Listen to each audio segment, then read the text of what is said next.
Hello and welcome back to On Air with Dr. Pete. I'm your host, Dr. Pete Economo, and I'm happy to be here with you all. We have a very special guest today. I cannot wait to introduce all of you to her.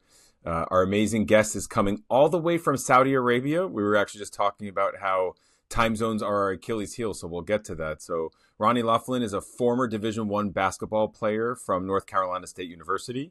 She graduated with a degree in speech communication, and her incredible career has spanned decades working with prestigious universities, hospitals, and clinics. She's an author, a motivational speaker, an analyst for radio and television broadcasts, a proud leaderboard member for women of color in golf, and she's now an esteemed speech pathologist continuing her career in the Middle East. This is just remarkable. So welcome to the show, Ronnie. Thanks for being here. Thank you so much. Well, that introduction sounds like I've done a lot. Well, you have for sure, and I wouldn't even know where to start because I want to dive in on all of it. But if we're gonna get right to it, you have quite the resume, and I know we share a love for athletics. So tell us about your years playing Division I basketball. So I started out at a little private college called Peace College in Raleigh, North Carolina, and I was recruited there by Norlin Finch. She's in the Naismith Hall of Fame now. Yep. And so the deal was I was going to play junior college ball for 2 years and then transfer to NC State, because by that time Coach Kay Yao would have had the team, would be developing the team that she wanted to have, in that after those 2 years. Well, we had a stellar season that my freshman year. We ended up being second in the nation, and the Coach Yao decided to have Norlin join her over at NC State as a co-coach. And so Norlin took a couple of players, me and another player, over to State. So I only played 1 year junior college, and I went to NC State and played 3 years there under Kay Yao. And it was amazing. It was just, it was probably, the year at Peace was probably one of the best years of my life, but the 3 years at State were probably runner-up, because learning from her and having her as she was an Olympic coach, and she's a breast cancer survivor, and, just her resume's, long, but having the opportunity to play under her and to get her tutelage was just unreal. It was unreal. And I'm so grateful for it. And I called on her energy when I was going through my cancer journey.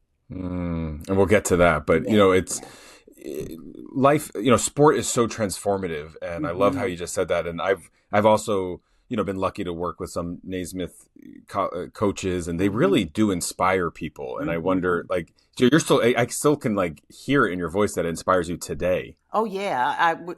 Before, Coach Yao was really interesting. She did a video eulogy.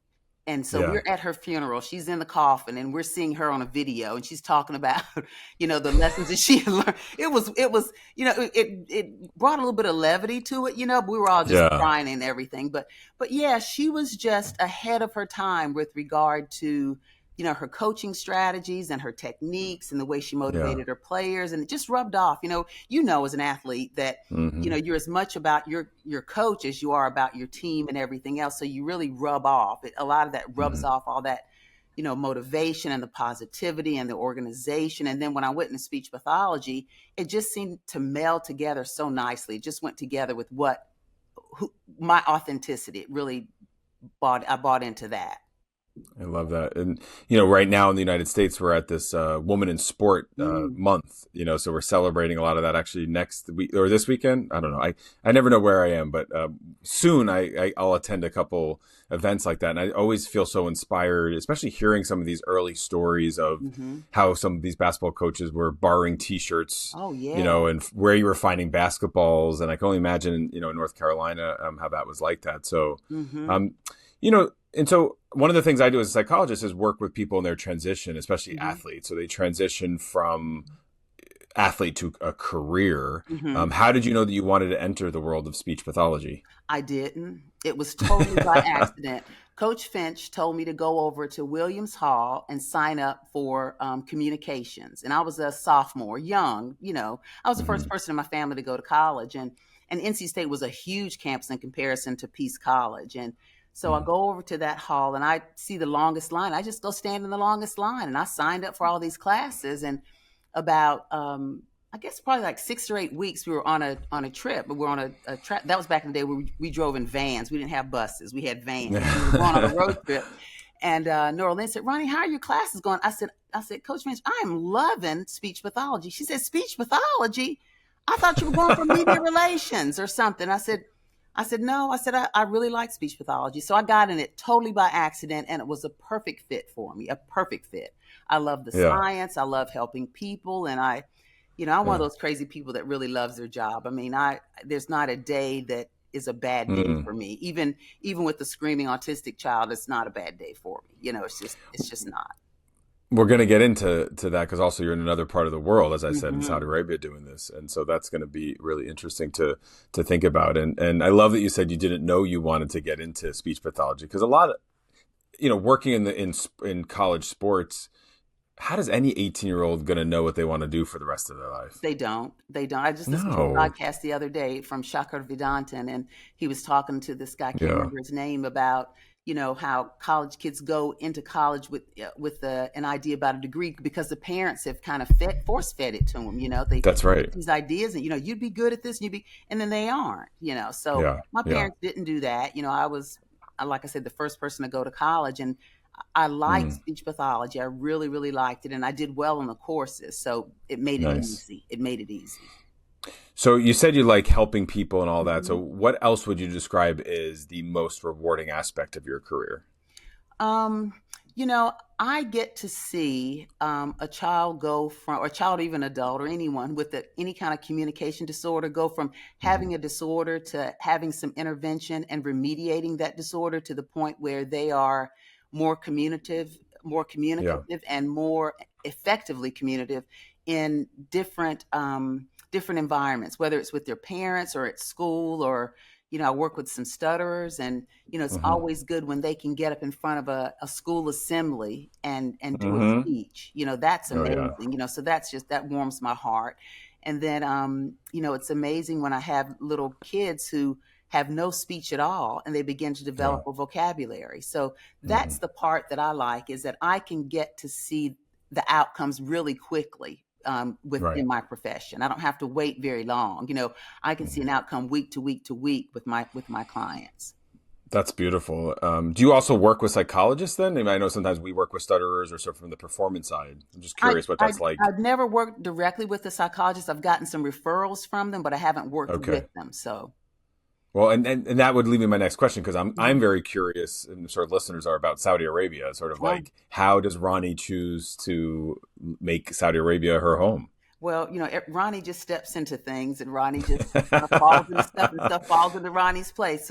So when I was working at University of South Florida, I had a friend who was in North Carolina, and we had gone to South Florida. I think she went a year before I did, and we were both employed there.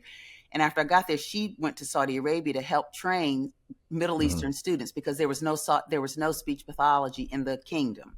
So Hmm. she came over, and she said, do you want to come? And I said, I just signed a contract. I really can't. That would just not Hmm. look good. And so I waited a couple of years, and she called me back and said, I really would like for you to come over and do some training, some clinical training. And I said, okay. So it was supposed to be 2 years. It was only 1 year. So I went over in late 90s and Hmm. helped to train the first cohort of Middle Eastern students from Egypt, Sudan, Saudi Arabia, Jordan, and they were just the cream of the crop. They were so amazing. Most of them went on to get their PhDs, and they're back here in the country working now, or in Wow. their home country. So that's how I got here. So that first, I stayed that 1 year, then came back to South Florida and worked at University of South Florida in the Communication Sciences and Disorders Department. And then she Hmm. called me a few years later and said, Ronnie, they've opened up a university now. It's going to be a women's university. They're going to have a speech pathology program. Would you come and set up the clinic? And I said, yeah. And so I've been here since 2010.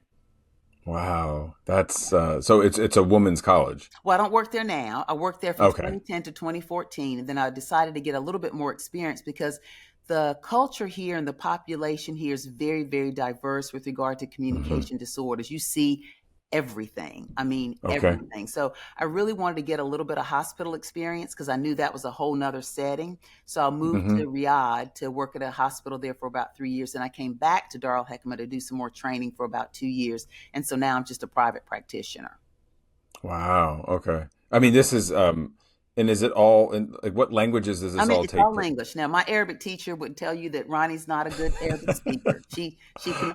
I started taking Arabic lessons right as I was having my chemo, so my chemo Yeah. brain was real, and I just couldn't remember a lot of stuff. But my Arabic teacher was so nice. But I speak Shwaya. That's a little Arabic, Shwaya Arabic, and I can Well, understand Shwaya. So I make do. yeah, But there's a lot of English speakers here. But all of my therapy's in English. My children, in some of my English. kids are monolingual; they only speak English, and some of them are Uh-huh. bilingual, and some of them. I have one little girl who's a polyglot. She speaks more than two languages. So That's beautiful. yeah, Yeah, yeah. it's well, you had me fooled when you were even mentioning the city name. So, Oh, it's yeah, yeah. yeah, No, yeah, everybody says, my accent's really, really good, and I can say, yeah, short phrases, so I get away. I yeah. get away with that. I love that. Well, you sort of just gave us, I was curious to talk about what happened to you during the COVID pandemic. You just gave Hmm. it away a little bit talking about the chemo brain, but you've already lived life with a mission, and purpose. Hmm. But what was it about COVID-19 and what you went through that kind of So changed that? we went on lockdown. Oh, let's see, our schools closed. Everything closed down like in March, Hmm. and I discovered my lump in August, and Hmm. went to get my call my OBGYN to see if he could take a look and just palpate and see what it was, and that started the journey. So I started with the OBGYN, and he took a look at both breasts, and he didn't like what he felt in the right breast, and sent me for a ultrasound. And during Hmm. the ultrasound, the technician kept going over and over and over the same space. And I leaned back and I said, what are you looking at?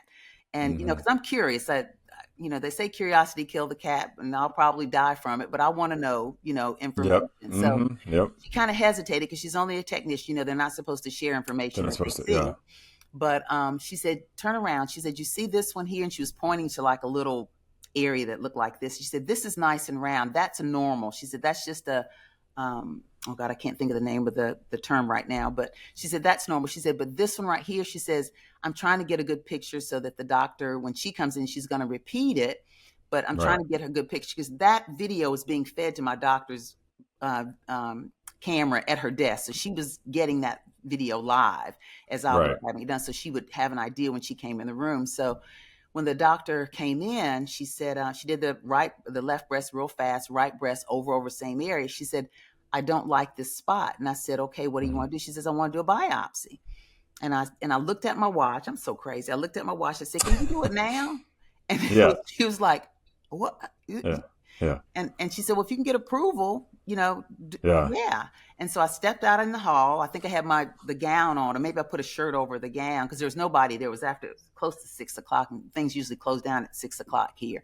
Hmm. The hospitals do. And so I went out in the hall and I got approval, and I came back and she says, okay. She said, I'm going to numb you up. I'll give you the anesthesia, and we'll take the biopsy. And so she did. And for me, I have a real high pain tolerance, as you probably do as an athlete. I don't know if all Oh athletes. no, I don't have one. Nope. You're Okay, just okay. you're just tough. You're just I tough. don't know if I'm tough or crazy, but anyway, Either so one. Yeah. but she was really, really gentle, and the anesthesia didn't hurt at all. And she did, and she took the sample and she left the marker in.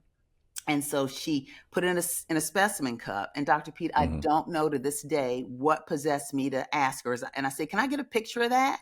She said, yeah, it's your Mm. body. So I took a picture, and then here, the curiosity set in again. I said, doctor, have you ever seen it look like cancer and it not be cancer? And she said, Hmm. no. She said, no. So I Yeah. left that day, 99.9% sure that I had breast cancer. So on my walk to the car, I didn't cry, I didn't have any pity party, nothing like that. I just said, Hmm. Heavenly Father, help me to walk in and out of this hospital for all of my treatments. Because Mm. we went on lockdown, we had curfews, we had isolation periods, we had an app on our phone that you had to show whenever you entered buildings so that you could show Hmm. your immune status.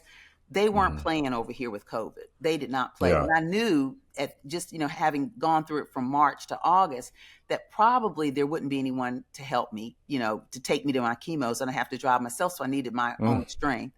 So I asked that, and God granted that. I mean, there were some days I could barely make it in. When that cancer related fatigue set in, Hmm. it was a beast. It was in the book. I Yeah. call her the beast. But yeah, it was tough. But I I called on, like I said, I called on my former coach. I called on my mom. I called on my dad. I called on my tribe, and I Yeah. made it through. I made it through. I So think. were you worried about living in Saudi Arabia, like, or in the Middle East, kind of doing this, or did you have some social Mhm. support to help you get? Yeah. No, I wasn't. I've never been worried. We're a lot safer. Well, I feel a lot safer over here than I do in America, to be totally honest with you. Okay. There Yeah. are no microaggressions here. I don't have to worry about people carrying weapons. I don't have to worry about somebody driving, explosives in to do that. This country doesn't do that. They just don't do that. Hmm. So it's very, very different, and it's just a different vibe. So Okay. I felt very safe. I felt very fortunate that I had excellent health care here. Hmm. I was talking to some friends at home, and they were saying, one of my friends is a YouTuber, Angela Michelle, and I was on her show back a couple summers ago, and I was telling her the sequence of things, and I said, I got my ultrasound, and I got the ultrasound, and I got the biopsy. She said, Ronnie, in the U.S. you wouldn't have gotten both of those same day. No, She said, no, you would have not at been all. waiting. And I Yeah. was like, oh, I never thought about that. But yeah. So, I got Okay. excellent care, and I was very fortunate to have just really, really a good team, a good medical team too, who listened to me. And, they didn't, they trusted me when I told them things about how I was feeling and everything. They took that into account. Yeah.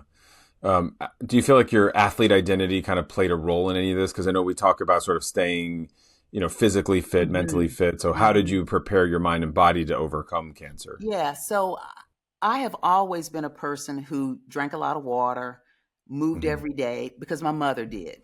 That was, Yeah. when I was in junior college, we'd call every day almost. And she said, did you drink your water today, Veronica? How are your bowels? I mean, Yeah. all that stuff, so I knew what to do to have a healthy body. My mom lived till 90, and she, the only reason why she died was because she broke her leg and she lost her mobility. She couldn't get Wow. around and everything. And she had Yeah. breast cancer too, but she beat that. But Hmm. having that athletic background, Dr. Pete, as you know, gives you that extra drive. It gives you that, that one more. I got it in me. I can do two more Yeah. reps, that sort of. And that's how I approach my cancer. When the cancer-related fatigue set in the first time, I woke up that morning. I think it was day 14 or 15 after round one. I can't remember. And I couldn't move. I couldn't. Hmm. I was like, oh my God, this is what they're talking about. And at the time, I didn't know it was the cancer-related fatigue. I thought it was just, excessively tired. And I Sure. said, Heavenly Father, just let me sit up. And, it was just Yeah. moment to moment to moment all day long. So, Hmm. yeah, that being an athlete for me helped me. It really motivated me and made me, because I had a framework of knowing that I needed to still do my workouts. I needed to stretch. I needed to walk. I needed to move. I needed, all those things you need to do in order to maintain your mobility, because I was driving myself to my treatments, and I needed that Yeah. mobility. If I just laid on the bed, or had a pity Hmm. party, that wouldn't have been good. It just wouldn't have been good.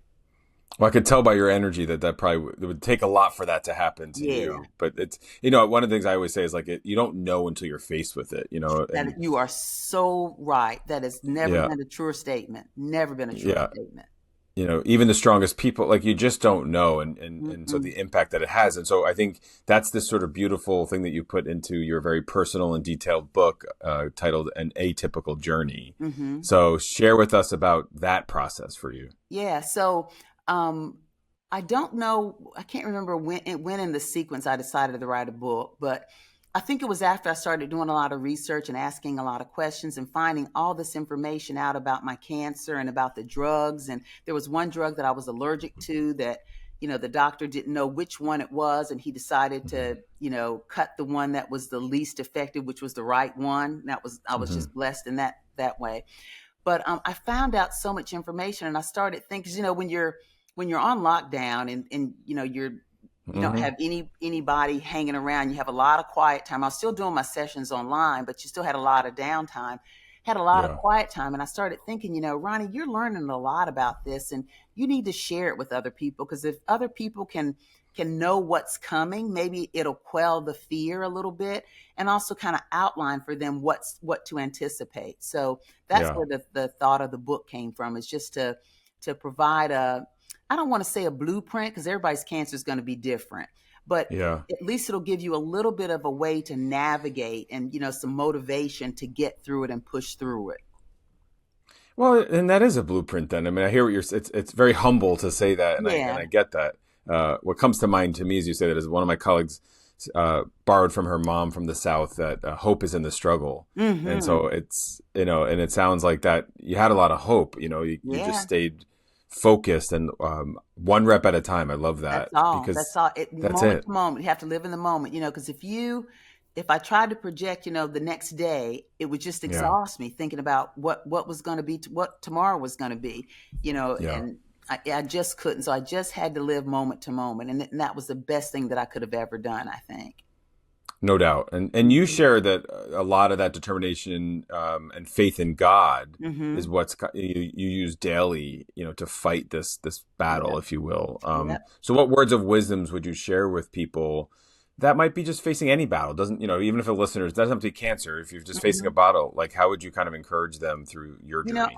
I think the first thing is to just stay in the moment, and that's so hard for everybody, especially in this It day and is. time with everything so fast paced. But you can only do what you're doing right now, and do that Yeah. well, and finish it, and then move on to the next task. So just stay in the moment, and also keep moving forward. You just have to keep pressing forward, and every day is going to be the next day is going to be better than the next day. The next day is going to be better Hmm. than that. So keep moving forward, and keep moving. You have to stay active.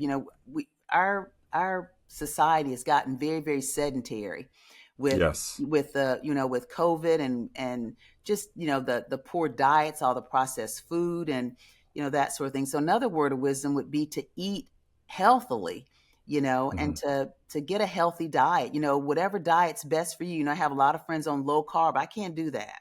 I can't do it. Can't do intermittent fasting. So you have to find out what's best for you, and Yes.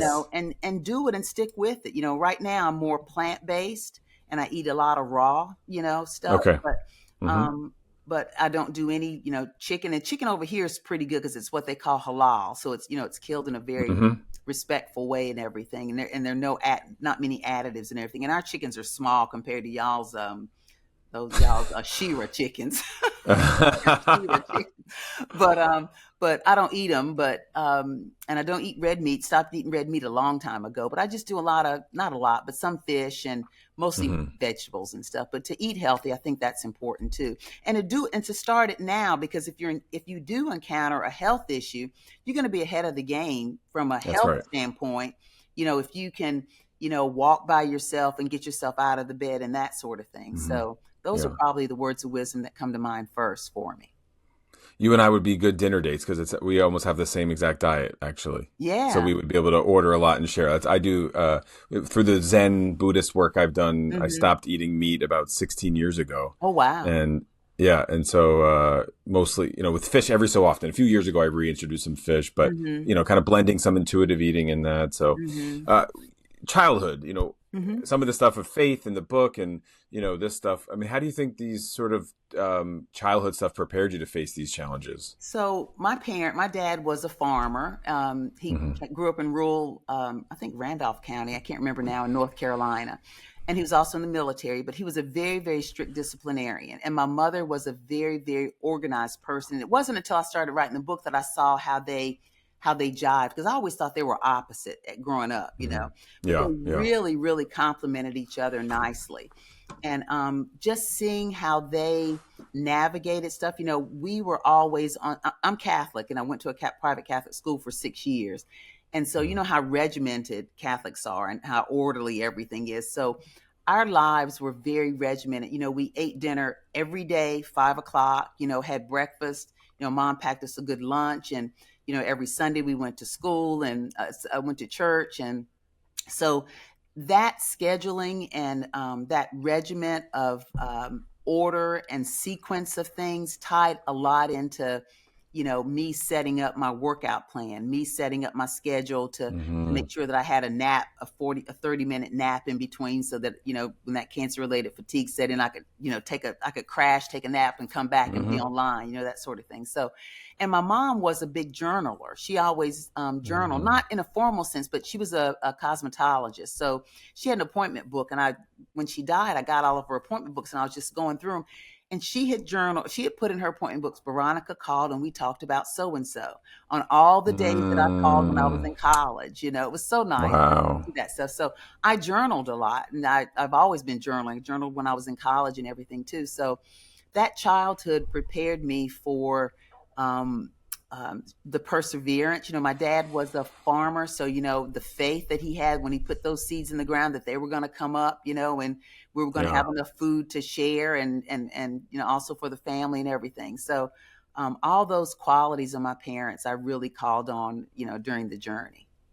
That's beautiful. It's a little organization. You mentioned another book, I think, before we started recording. So tell me about that. So the when I started my cancer journey, as going back and forth to the hospital, I wanted to have I took a little book with me that I always had my blood pressure results, my test results, any questions that I asked the doctor. And I was sitting thinking after I had gotten my book published, or I think I had sent the last draft.